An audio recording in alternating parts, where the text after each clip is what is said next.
ვიცი რომ ძალიან გიყვარს კითხვა. როგორ მივიყვანოთ ბავშვები წიგნამდე? რა მეთოდი თუ გაქვს? ერთი მეთოდი მომეწონა. თვითონ წიგნში წერი. ავტორი არ მახსოვს. ხალი ავტორი იყო.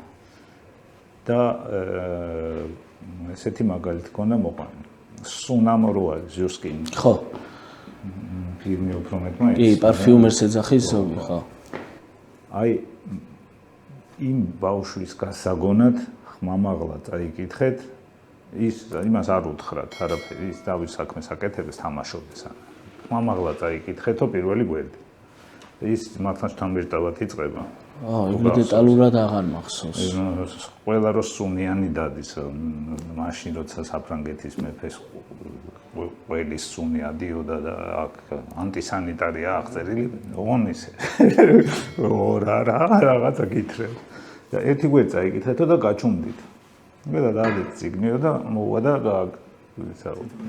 რაღაცა ეგეთი манипуляციებია საჭირო რა.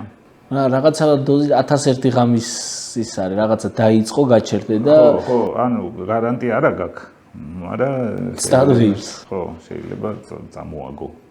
არა, ნუ ზურაბ ხეიძემაც ეგ ვითხრა, რომ შორიდან მოასმენე, შორიდან გააგონა, ან მაგალითი მიეცი და ანუ ზურაბ ხე მეცნიერმა, ხო? ხო, ანუ მეცნიერებმა, ну, რა თქმა უნდა, ეგენი უფრო ადრე აღმოაჩენდნენ მაგ მეთოდს.